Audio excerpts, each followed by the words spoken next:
नमस्कार। मैं भगवान सिंह मीना, आचार्य संस्कृत। विद्यार्थियों, आज का टॉपिक है भारतीय दर्शन के संदर्भ में प्राचीनतम ग्रंथ वेद। भारत विश्व में दार्शनिक विचारों का एक अद्भुत भंडार है। यहाँ का सबसे प्राचीनतम ग्रंथ वेद है, जिसके अंतर्गत संहिता, ब्राह्मण, आरण्यक, उपनिषद आदि सभी सम्मिलित है। ये न केवल दर्शन अपितु धर्म के आधार भी है। हिंदू धर्म तथा अन्य धार्मिक संप्रदाय इन्हीं ग्रंथों की विविध अभिव्यक्तियां हैं। वेद के दो भाग है, मंत्र एवं ब्राह्मण। देवताओं की स्तुति में प्रयुक्त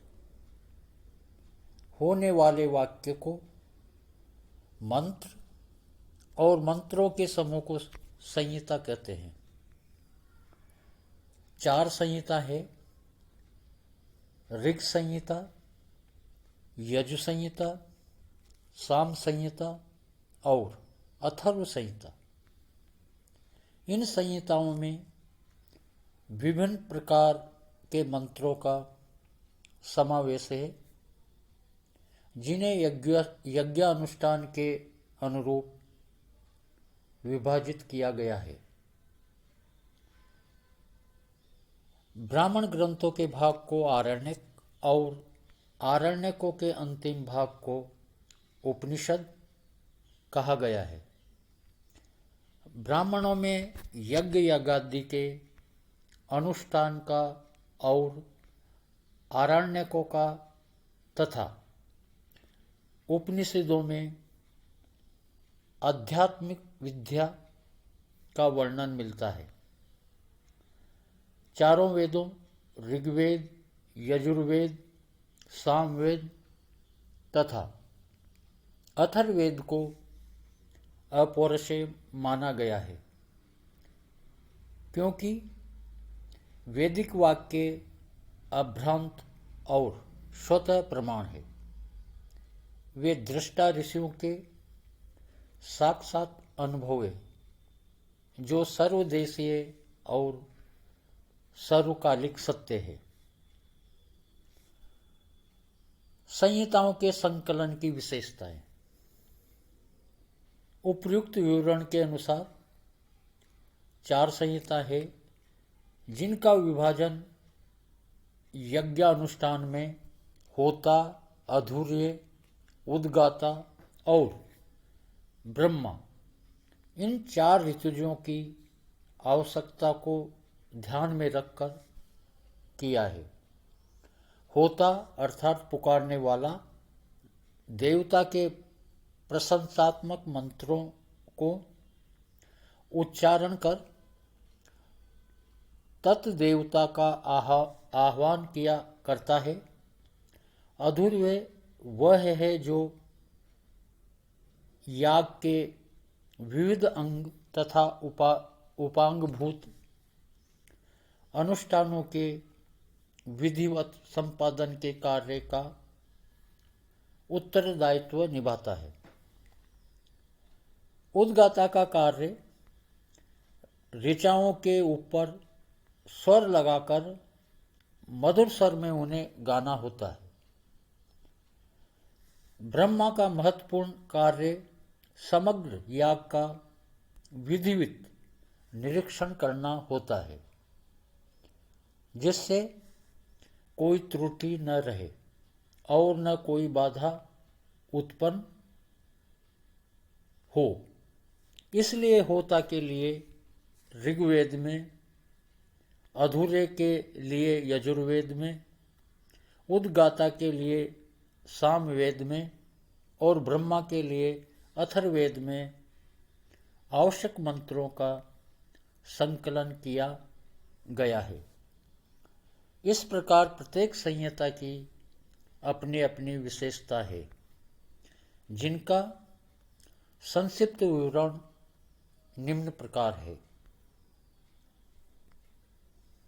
ऋग्वेद यह ऋचाओं का वेद है।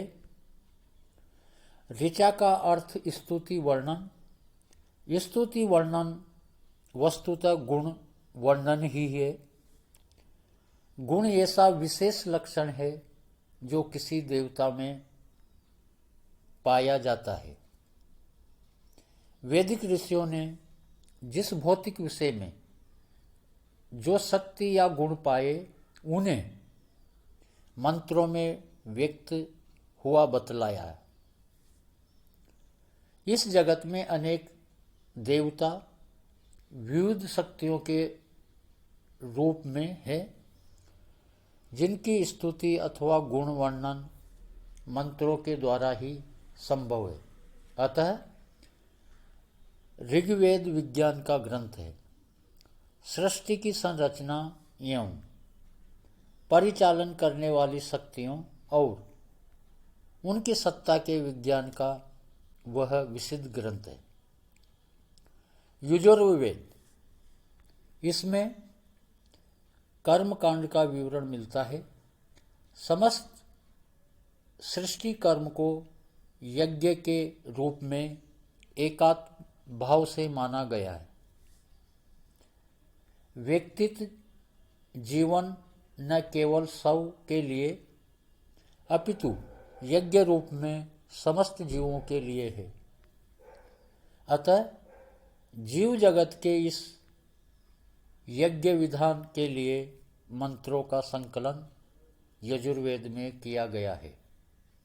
सामवेद ये संगीत का वेद है, जो कि जब मनुष्य परमात्मा की असीम शक्ति के विस्तार एवं उसकी सृष्टि का ज्ञान प्राप्त करता है, तब उसका आत्मा असीम की महत्ता का अनुभव करता है। मनुष्य इतना अभिभूत हो जाता है कि वह देवाधिदेव का सामीप्य अनुभव करते हुए गाने लगता है। सामीप्य की अनुभूति एक विशेष उपासना है, इसलिए उपासना के संबंधित समस्त मंत्रों का संकलन सामवेद की विशेषता है। सामवेद के सभी मंत्र गेय है, जो यज्ञों में गाने के लिए एकत्र किए गए थे। अथर्ववेद, इस वेद को ज्ञान वेद कहा जाता है, क्योंकि ऋग्वेद के गुण वर्णन, यजुर्वेद के यज्ञ विधान और सामवेद की उपासना के अतिरिक्त जो ज्ञान विशेष शेष रह गया है, उसका संकलन अथर्ववेद में मिलता है। इसे मारण मोहन उच्चाटन जैसे तंत्र मंत्र का वेद कहा गया है। यह कहा जाता है कि संपूर्ण वेद एक ही है, जिसके मंत्रों का दर्शन ऋषियों को हुआ। इन मंत्रों का संकलन विषय अनुसार 4 संहिताओं में मिलता है। चूंकि वेदों को अपौर से माना गया है, इसलिए इनका कोई रचना काल नहीं है। हालांकि यह एक गंभीर विवादास्पद बिंदु है। वेदों में सबसे पुराने ऋग्वेद मंत्र संहिता है। इसके मंत्र दृष्टा ऋषियों में सबसे पुराने विश्वामित्र, वशिष्ठ, भारद्वाज, गौतम, दीर्घतमा, अत्रि आदि है। इन्हें मंत्र दृष्टा माना जाता है, न कि रचनाकार।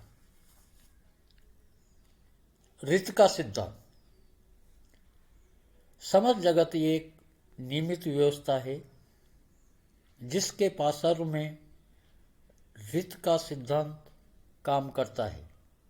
यहाँ वेदों का एक आधारभूत सिद्धांत है, क्योंकि इसी ऋत से जगत की सृष्टि होती है। वेदों के अनुसार ऋत का अर्थ है नियम या व्यवस्था। ऋत सत्य है। जगत के प्रत्येक पदार्थ में जो व्यवस्था पाई जाती है उसे ऋत कहते हैं। यह विश्व उसी ऋत का प्रतिबिंब है, छाया मात्र है। इसी ऋत से नियंत्रित अथवा अनुशासित होकर सूर्य प्रतिदिन उदय एवं अस्त होता है, चंद्रमा गतिशील रहता है और तारे अपने अपने स्थानों में अवस्थित रहते हैं।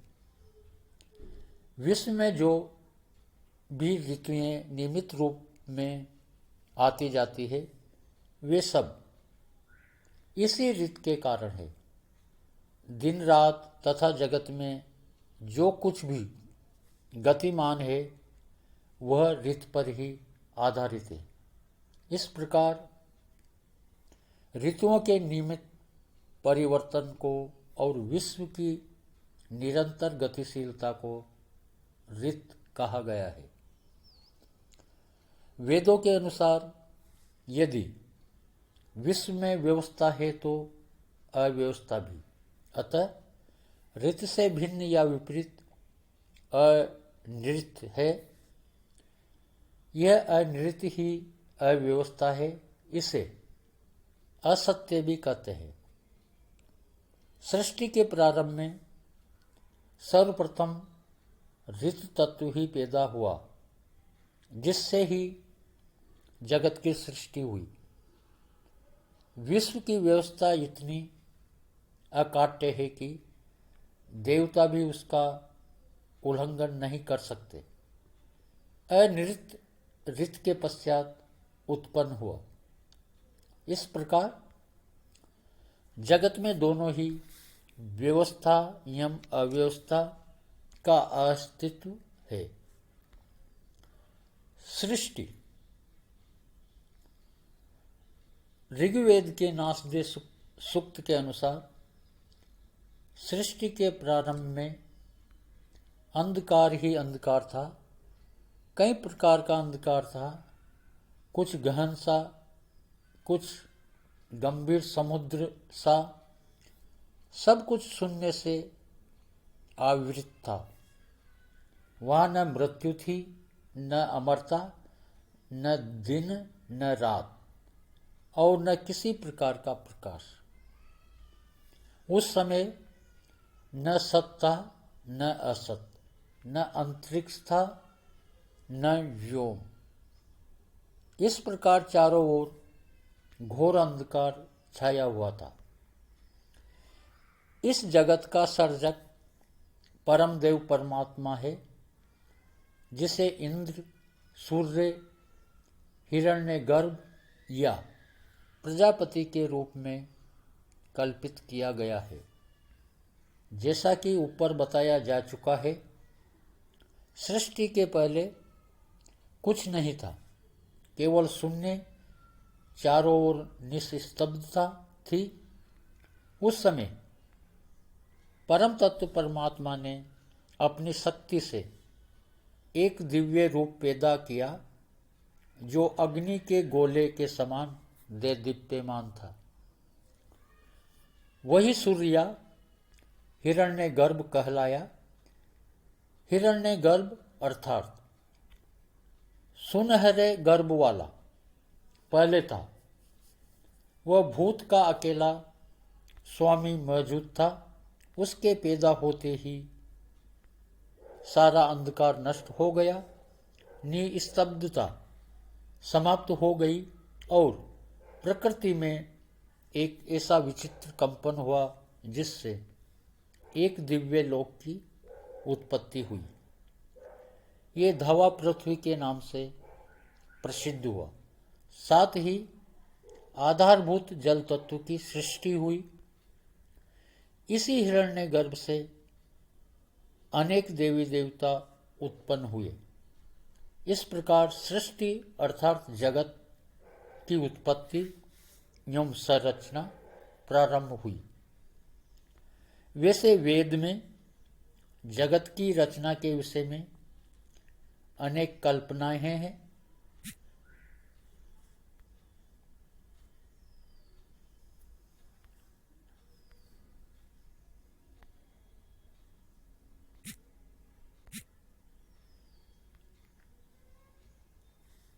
पर सामान्यतः प्रजापति को ही जगत का सृष्टा कहा गया है। वही प्रजापति विविध रूपों में अर्थात इंद्र, वायु, सूर्य आदि के रूप में स्तुति किया जाता है। हिरण्यगर्भ सूर्य के रूप में प्रजापति माना जाता है। वह एक होते हुए भी अनेक नामों वाला है। इसलिए प्रारंभ में बहुदेववाद की स्थापना हुई, अर्थात अनेक देवों की सत्ता में आस्था का प्रारंभ हुआ।